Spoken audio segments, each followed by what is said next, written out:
Hey everybody, it's Mr. Wagstaff. Cool stuff to talk about today. So we're going to be starting a unit on the Renaissance. So everything's going to change drastically for the direction of human society. So we'd finished the last unit talking about the bubonic plague and the Black Death, in which a massive amount of the world's population just got destroyed. So where do you go from having such a dark and awful situation? Well, the only place you can go is up. And the human civilization really does. There's going to be this time period called the Renaissance where there's going to be a huge focus on the human ability to improve your lives. If anything, of all the horrible stuff that comes out of the bubonic plague, the fact that human nature, resilience becomes put on display at this point, and people start realizing, wait a minute, if we just keep doing things the way we've been doing it for thousands of years, especially during the Dark Ages, bad things are going to continue to happen. Let's see if we can't find a way to do it better. All right, and that is what the Renaissance is. So this whole time period, and this whole unit takes place in the Renaissance, which actually means rebirth. It's like, hey, let's start anew. Let's wipe away the way we've been doing things, and let's do things differently. All right. So let me make myself smaller here. Boop, boop, boop, boop, boop, boop, boop. Not like that, self. Boop. And alrighty, do that. Put myself up here in the corner. Alright, so the Renaissance. This here is the Mona Lisa. This is the most famous painting made by Leonardo Da Vinci. And I'll tell you a cool little story and some theories along this painting as we get further in there. But Leonardo da Vinci, huge part of the Renaissance as far as fame goes, had a bunch of inventions. All types of really, really cool people come out of the Renaissance. All right. So what is the Renaissance? All right. It means rebirth. The world changed from the Middle Ages. After everybody died, people realized that's not good. Why did that happen? All right.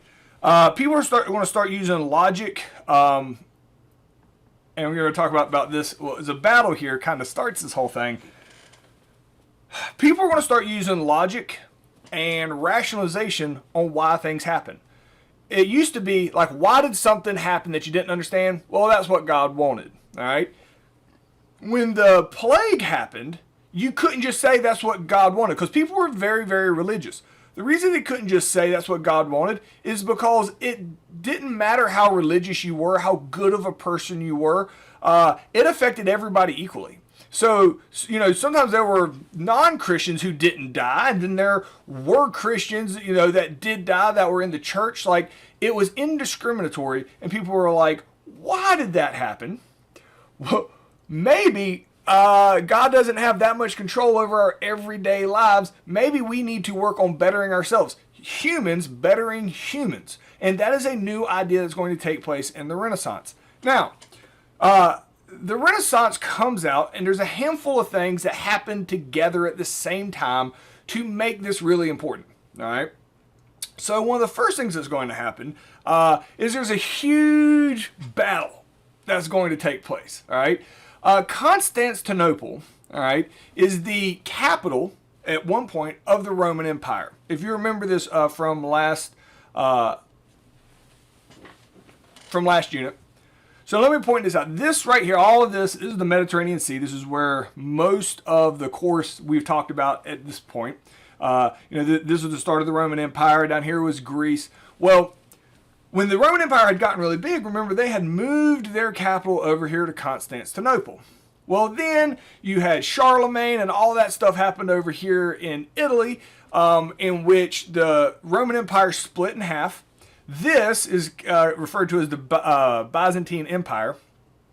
So Italy, this is the Roman Empire that we were talking about, that collapsed. So the Roman Empire is like blah, not really there anymore. The Byzantine Empire is here. Really the last main city left is going to be Constantinople. All right. So what happens is that Constantinople, I'll go back here to this battle, the Ottoman Empire, which surrounds the Byzantine Empire, the Ottoman Empire invades and takes over all the cities of the Byzantine Empire, Constantinople. So, let me show you a map again. All these people over here, all right, sorry, I'm using the wrong map here, aren't I? So all of these people that live over here, all right, invade and take over this place here. When they do that, all right, Constantinople gets taken over. The people that are in Constantinople, all right, these are the last scholars that really exist, that really know Greece and Rome history. They understand republics. They understand all these things that just weren't popular to like appreciate in the Middle Ages. When Constantinople gets taken over, all right, by the Ottoman Empire, everybody that's here has to flee. So where do all of these really, really smart people flee to? They flee back over here to Italy, to Rome, all right? Even though the city of Rome's kind of dilapidated. They flee back here into Italy because it's kind of a known territory because it was part of the Roman Empire.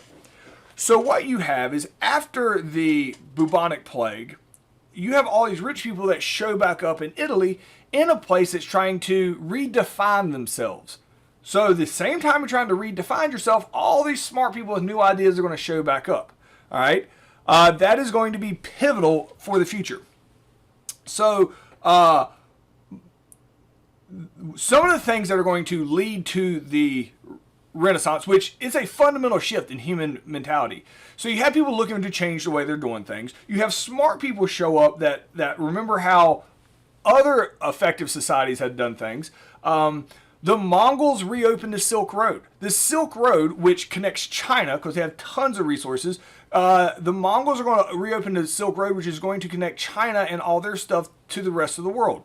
People are going to realize there's more than just one civilization, more than one religion. The more trade you have, the more interconnected people become, and they find value in other humans. So once again, they're like, wait a minute, other humans can offer things that better my life. I wonder if I can do something in my own life to better my own life. This general idea of the Renaissance is relying on humans to improve the life of humans instead of solely basing it on religion. So there's positives of the Black Death, as crazy as that sounds, is that the Black Death just killed people. It didn't take out crops. It didn't take out natural resources. It wasn't like a war where everything got burned down. It's just the people were gone. There's plenty of resources here, not only for humans to continue to live, but to thrive because there's a lot less people. So the Black Death had some positives. And then as we talked about, the Ottoman Empire kicked out all the smart people from Constantinople. So all those smart people are going to show back up in Italy and really present new ideas to the people in Italy to really change the way that they've been doing things. This is going to lead to the rise of humanism. All right. Humanism is the idea that humans can better themselves. The church becomes less important and humans become more important.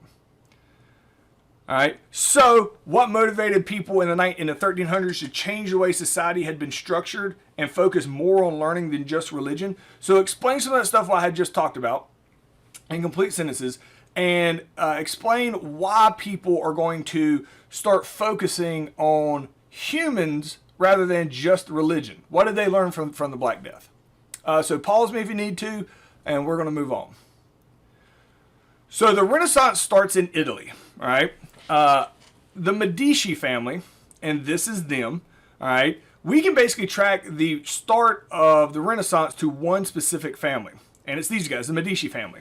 So if you look here, it's going to be in Florence. So Rome's down here, but Florence is up here. This is going to be really important because Florence, all right, is the capital of the Renaissance. This is where the Medici family is. The reason the Medici family is going to be so important, and I'll zoom in here, is the Medici family is very rich. All right. Now, when you're really rich, you can run for political office and you can do this or that, and they would be able to control somewhat of society. The Medici family very much believes in this idea of humanism, the fact that we need to focus on humans to improve human life.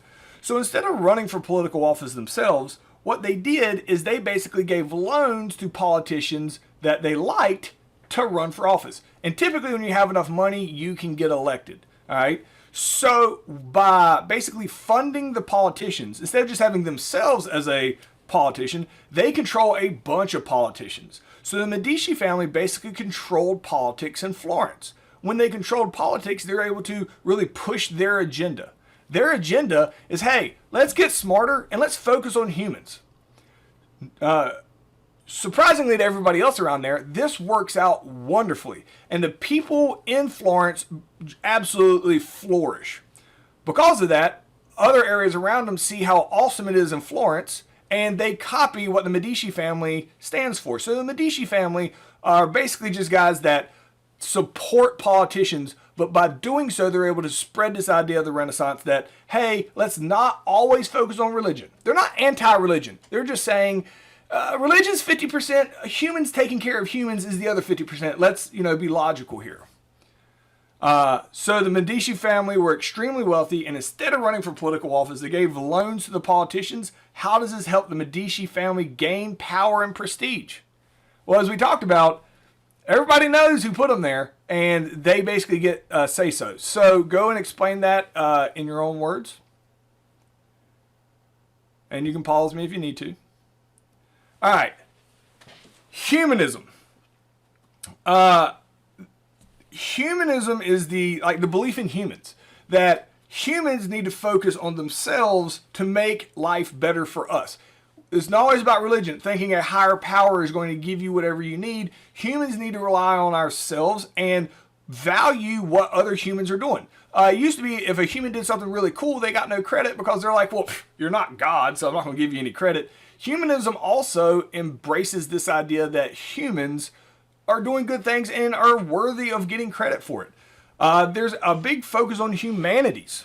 All right? Humanities are subjects like grammar, poetry, and history, stuff that involves human nature and human emotion, and the focus and learning about humans to, again, make life better for humans.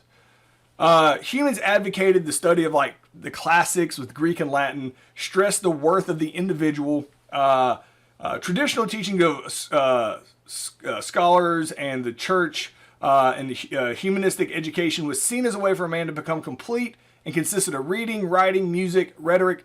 So all these natural things that we like in life, humanists are like, that's a pivotal part of life.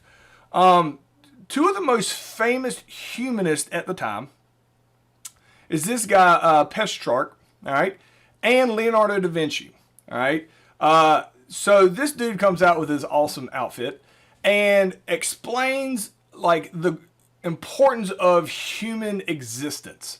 So he comes out and he's one of the first writers. He writes about the Black Death. He talks about what the value of the humans are. And then Leonardo da Vinci, this is a famous picture that he drew, but it just basically talks about the limits of man. Leonardo da Vinci, that we'll talk about here in a second, really pushed the limits of the human existence as far as our understanding of what humans can or can't do physically, psychologically. It's pretty impressive. So the question here is, humanists focused on human potential rather than religion in their work.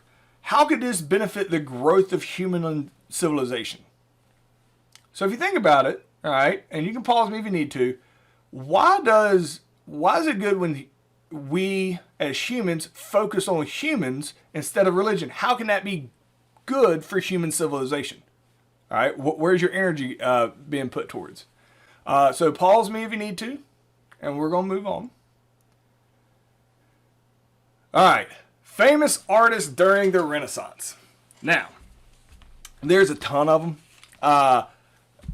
There's a lot of really, really cool artists. The four I want to talk about are four because of pop culture. Teenage Mutant Ninja Turtles is a cartoon that came out when I was a kid, and they've had a reiteration of it, with every generation since then. The four Ninja Turtles in the cartoon is Leonardo, Donatello, Michelangelo, and Raphael. All right. Those names are all artists from the Renaissance. They're not all the artists in the Renaissance, but they are four of them. So if I got to pick a handful of artists here to show you, why not show you the guys whose names probably ring a bell? So the Ninja Turtles are clearly named after these guys, not the other way around, because these guys existed about 700 years before the cartoon got made. All right, so the first one, let's talk about Donatello. All right, this here is Donatello's super famous statue of a guy on horseback.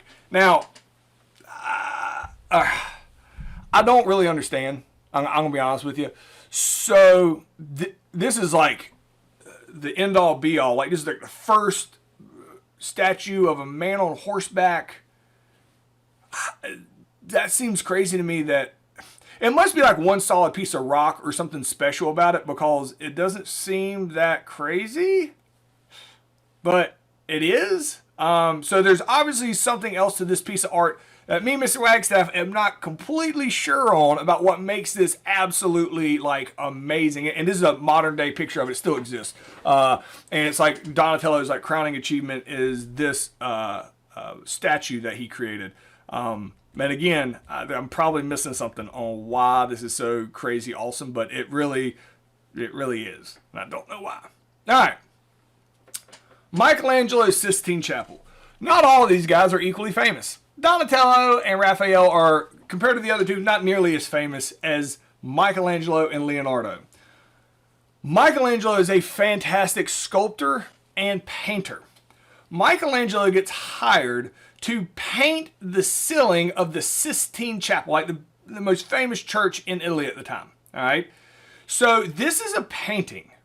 All right, I know it looks almost fake right here, but this is a series of paintings on the ceiling. This is not animated. This is a modern photograph of the ceiling, present day. All right, in 2020, of when this is filmed. That this is the modern picture of the ceiling of the Sistine Chapel. All right, it's absolutely phenomenal. Each one of these squares that you see right there, that's almost the size of like a football field, is my understanding. Maybe not quite that big, but about half the size of a football field. It's huge. It takes him years and years and years and years. He has to lay on his back on the scaffolding and like paint real close to the top of the ceiling. Super, super famous. He is the most famous artist of the time. And everybody knew Michelangelo. He also very famously added that fig leaf in, because it would not be appropriate if I didn't. This is his carving of the statue of David. And you would think I could have a high definition picture of this, and I don't. But it's so amazing because it's so realistic. That's what humanism is being hyper realistic. That the human body and human anatomy is so accurate here, really shows the focus on human involvement in life. So this is Michelangelo's statue of David. All right, Leonardo da Vinci. Let's tell some stories about Leonardo da Vinci, because it's absolutely bonkers. Leonardo da Vinci, a Renaissance man, he could do it all. I imagine he had to be a miserable human being. And here's why, all right? Because he's a genius. Here's the problem with being a super genius like Leonardo da Vinci is. When you're a genius, everybody around you is stupid because you're a genius. Imagine going through life and just being surrounded by people that make you feel like they're just morons. Like, I feel like Leonardo da Vinci had to have dealt with this. Now, he was a very nice guy, from my understanding, and never looked down on anybody. But he has all these great art pictures, paintings, inventions. And let's just go through and tell you some of the stuff. So he was not himself a super religious person, but religion was still very popular, so people would come pay him to make paintings. All right, this is one of his more famous ones called The Last Supper, with it's supposed to be Jesus and all his disciples. There's all types of symbolism here of what every single person is doing across the table. So he wasn't happy just making a picture. All right, everything here has some type of symbolism, and that's kind of his thing. One of the craziest things about Leonardo da Vinci is he was so interested in how the human body worked that he wanted to do some sciencey stuff. So he wanted to cut open some dead bodies and see what happens inside the human body. Now, if you in the 1400s are cutting open bodies, they're going to think you're a witch and they're going to like burn you at the stake. All right. So he has to be super secret about this, and I don't know where he gets his dead bodies from. I guess he has like a dead body guy. He gets these bodies and he cuts them open, and he learns how the human body works, like how muscles interact and all that. Very much a part of this humanist idea. So if anybody had found out that Leonardo da Vinci is cutting up bodies, it would be really, really bad for him. So even after he discards all the bodies, he keeps detailed notes of like the human body. That alone would get him in trouble. So what Leonardo da Vinci does is he writes all of his notes backwards in the notebooks. So if you look at it, it just looks like gibberish. It doesn't make any sense. But if you hold it to a mirror, everything looks perfect. All right. So Leonardo da Vinci was always one step ahead of everybody. And this leads to his most famous painting, the Mona Lisa. All right. So people, even present day, have just accepted that this is his best painting ever. Just his best painting. Oh, it's the greatest painting ever. It's a pretty plain looking painting. Doesn't seem too awesome. So why is this his most famous painting? Because Leonardo da Vinci told everybody it was. He said, hey, this is the greatest thing I've ever done. Now, Leonardo da Vinci was super famous when he was alive. So here's a story with the Mona Lisa, and there's a little bit of a conspiracy theory with it that I want to go with, maybe. So Leonardo da Vinci, whenever he would travel, he would take the Mona Lisa with him. All these other paintings, he takes the Mona Lisa with him. Now, the Mona Lisa, you've probably heard of it. You're thinking it's this massive painting that's in like, covers a whole wall. It's really small. But as far as paintings go, it's really small. So it's small enough that he can travel with it. He has like a special case for the Mona Lisa. He takes it. So everywhere he goes, he opens it up and pulls it out. It's like, look, this is the greatest painting I've ever done. Everybody, you're not going to question Leonardo da Vinci, so they're like, yeah, it looks great. Like, I mean, it's obviously not a bad painting, but who's going to question him on this? Well, so that has persisted to present day. Mona Lisa is his most famous painting. It hangs in a museum in France. And there's starting to be a school of thought, and it's a conspiracy theory, so it's hard to prove anything, but it is a possibility, and I like it, so I'm going to relay it here. He may have been pulling a practical joke on everybody. Leonardo da Vinci just maybe got tired of being smarter than everybody, so he's just going to make everybody look dumb for hundreds and hundreds of years. There's a good chance, according to this theory, which I will play around with, that the Mona Lisa isn't a real person. The Mona Lisa is not an actual woman that existed, and he's not his wife or anything like that. It definitely wasn't his wife or anything like that. There is a chance that Leonardo da Vinci, who's an old guy, like by the time he painted, big gray hair, long, big, shaggy, gray beard, big, muscular guy. He was known to be like incredibly athletic, naturally. Big old bushy gray beard. That this might be a painting that he painted of himself as a woman. Just to see if anybody catches it. Because obviously the Mona Lisa has have a beard, there is a chance that the Mona Lisa is a completely made up fake person, and he just made a picture of himself without a beard. All right. And then Da Vinci's airplane drawing. This is a drawing of Da Vinci, who created the airplane. He also invented the helicopter. Like 700 years before we had the technology to actually build it, he invented it. He understood the science behind it.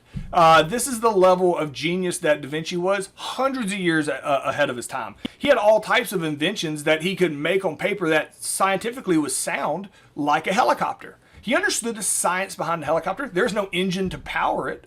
There's no way to get it to fly, so nobody even attempted to build it, but he understood the science hundreds of years before anybody else. Like, super genius. He, I guess you say, invented the airplane. I guess if that's how you want to say it. He never made it, that I'm aware of, but he absolutely did understand the science behind flight and things like that other people just couldn't comprehend. So what was his job? Like, what did he do to like have all this free time? He made weapons for the government. They're like, hey, we need something to kill people. And he's like, of course you do. You don't want me to make you a cool painting or anything. You want me to... Fine. So Leonardo da Vinci was a pacifist, did not want to fight, but he would make these inventions and these blueprints for the governments to go make these war machines, and they would pay him a bunch of money so he could go do his other stuff. So that's Leonardo da Vinci. This is Raphael's School of Athens. Raphael, another Ninja Turtle, super famous artist at the time. This is his most famous painting. This is the School of Athens. I think we had mentioned this back in Greece that he has. This is supposed to be Raphael right here. Oh man, I could be wrong. I should look that up. Sorry, I'm pointing to him right here. I could be wrong on that. So he is going to come out and paint this School of Athens, which is all the great philosophers, Socrates, Plato, all of these guys, and he's going to paint himself in there. Basically, even though they're about 1,000 years apart, or more, they're more than 1,000 years apart, he basically paints them all together like, hey, we've bridged this whole middle Dark Ages time period, and now we're back together. There are some other cool artistically innovations that came out, like the idea of perspective becomes widely used in during this time period with the art that takes place in the Renaissance. Perspective is, you can see it's smaller down here, so you can tell it's getting further away. So perspective is used by Renaissance artists to create realism and make distant objects smaller. The architecture, you can see that they got a lot of the columns from Rome. You got a lot of arches here, the columns from Greece and the arches from Rome. You still have like gargoyles and stuff somewhere over here, like up here. That is that Middle Ages stuff. So architecture, they're really bringing in pieces from the other eras during the Renaissance. This is inside St. Peter's Church that gets built during the Renaissance. You got these huge archways, a lot of gold. So the question here is, Leonardo was so advanced for his time, he was afraid people may not understand his work, especially in the medical field, and try to kill him. So what does he do to all his notebooks, and how is this helpful? So we had talked about this. So go through and write that in complete sentences. And that is as far as we're going to get for this part today. See you guys tomorrow.